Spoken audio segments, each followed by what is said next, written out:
Furina is back, so here's a 10-minute build guide. And in this build guide, we're going to be arming you with the knowledge for the best artifacts, party setup, as well as weapons so you can make the most out of this amazing character. And my foundations are rock solid. But have you heard of this awesome marketplace? Level up your game without breaking the bank. Introducing Eneba.com, the ultimate marketplace for gamers everywhere. You can score massive discounts on digital games, DLCs, and gift cards for PC, PlayStation, Xbox, Nintendo, and more. From epic blockbusters to indie gems, find it all at prices that will make you smile. With buyer protection and lightning fast delivery, shop safe and secure, plus earn loyalty rewards and cash back on every purchase. Don't miss out. Head to Eneba.com right now and game on. Check out my links in the description of this video, and let's get into it. Unlike other Fontaine characters, Furina has the unique ability to do both Numa as well as Oysa align hydro damage with her normal attacks. Outside of that though, you won't be using her normal attacks that much at Constellation 0. The core of her kit's going to come from her elemental skill, which is going to provide a 20-second cooldown, 30-second duration, where it's going to summon 3 adds, and these 3 adds will attack nearby opponents at unique intervals, prioritizing the active character's target and doing hydro damage based on Furina's own max HP. When they attack, if any of your party members are above 50%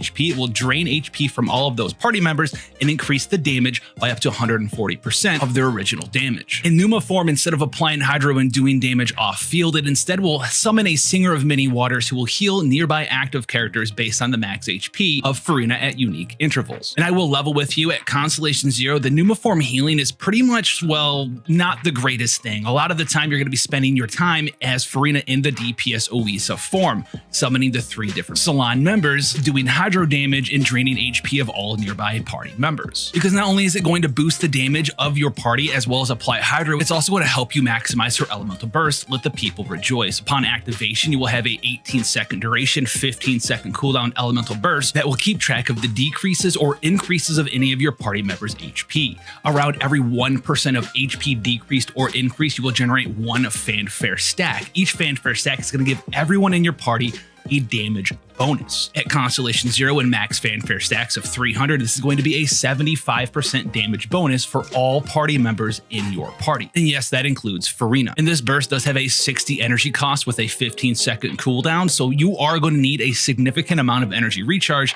depending on the team that you're using her with, but more on that later. Furina's first Ascension, Endless Waltz, will give you a little bit of bonus healing, but only if the active character is overhealed by anyone other than Furina. So you will need another healer in your team to take advantage of this passive talent, and you will get a decent amount of bonus healing every single time that you overheal your active party member. And one very important thing to know about this Ascension talent is you don't need to have her in the healing mode of her elemental skill for this to activate. You can leave her in her DPS form. Her second Ascension talent, Unheard Confession, is going to be buffing up her elemental skill. While you're in DPS form, you're going to get a damage bonus to that damage that your elemental skill, 3 different pets, will do based on increases to Furina's maximum HP. Whereas if you're in the healing form, you will get an increased speed to the heal interval, so you'll get faster healing over time. Both the offensive and defensive bonuses from Unheard Confession max out at 40,000 max health from your Furina. As we move into building your Furina, we need to touch on the very important thing of energy recharge. If you don't have enough energy recharge, your Furina will just not work as well as you want her to. You want to always be able to have the elemental burst off cooldown when it's available as soon as possible. And this can wildly vary depending on what sort of enemies you're fighting, the amount of enemies you're fighting, and the team composition that you're using. This little chart will give you a nice little guide on exactly what you should be aiming for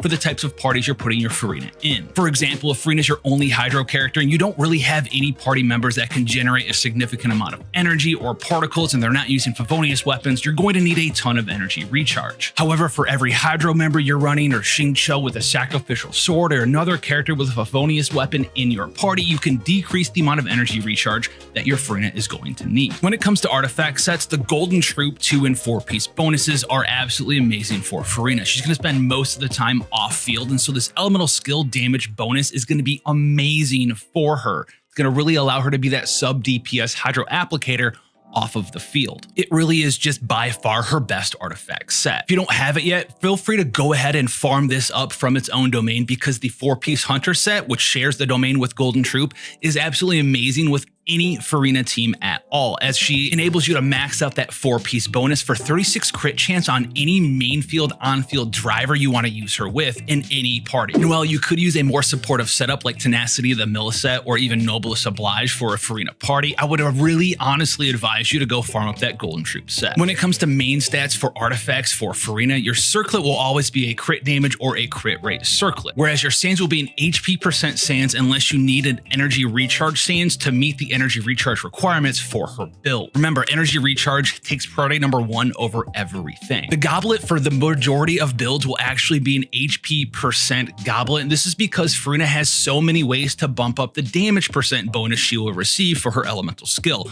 either from the Golden Troops 2 and 4-piece set bonus, as well as her own elemental burst damage bonus. In general, the HP percent is going to be better for you over a Hydro Goblet because of 2 reasons. Number 1, it's going to be easier to get better substat rolls on an HP percent goblet, and number 2, the Hydro damage goblet will fall into some diminishing returns due to all the elemental damage bonuses Furina is going to give you with her setup as well as her elemental burst bonus. There are a few builds where a Hydro percent goblet will be better, but we'll talk about that in a second. When it comes to substats, energy recharge is always priority number 1. Get the energy recharge you need for your team's setup. After that, get some crit damage, crit chance, as well as health percent. And don't forget, if you're trying to max out Unheard Confession, her second Ascension talent, you want to hit around 40,000 HP. So the amount of health percent you're going to want from your artifacts is dependent on if you're gaining access to Hydro Resonance or if you have a certain constellation. More on that in a second. When it comes to weapon selection, the Festering Desire is by far her best 4-star weapon, period. It has energy recharge on it, gives elemental skill damage bonus,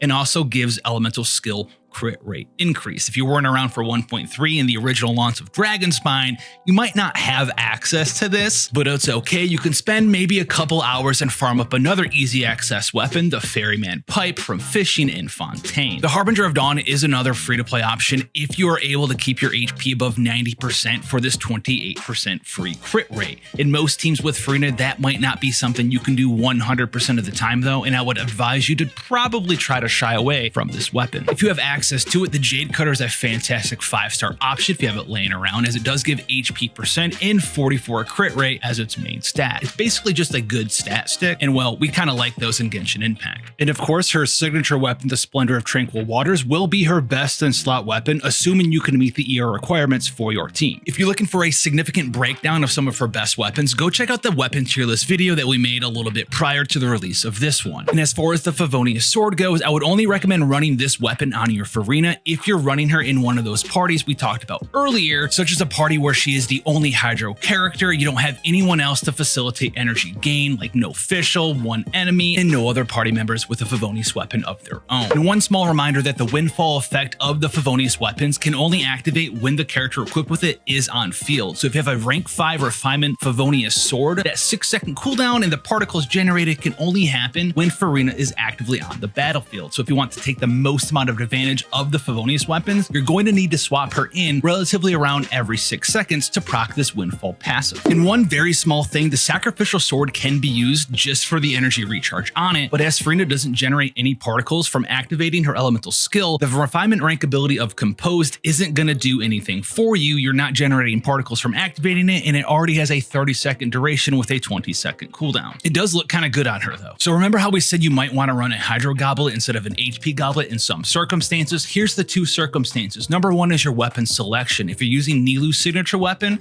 the Key, that weapon gives you so much bonus HP that you can actually go ahead and use a Hydro Goblet compared to an HP Goblet, and it can be better depending on the substats that you roll. The other circumstance that a Hydro Goblet will be better is if you do have access to Constellation 2, as this will give a massive bonus to Furina's maximum HP, up to 140% increase to her health. So if you're Constellation 2, you could also run a Hydro Goblet instead of an HP percent goblet. When it comes to team compositions for Furina, honestly, she works in a lot of the super meta teams already, or even new teams as well. What you want to really maximize with your Furina is having someone to heal the damage that she's doing to everyone with her elemental skill for 2 reasons. Number 1, you want to keep everyone above 50% health so that your pets can do bonus damage. You also want to heal up your party members' health, as that will increase your fanfare stat gain for your entire team's damage bonus as well. So someone like Baisu or Noelle, or even someone like Barbara and Kokomi can shine here. Basically, any healer just gets better with Furina in your party. Outside of that, the sky is the limit. You can do some wonky things as well, as you can see in the background with a Favonius Noel driver, with Yelan in your team with Furina for double hydro,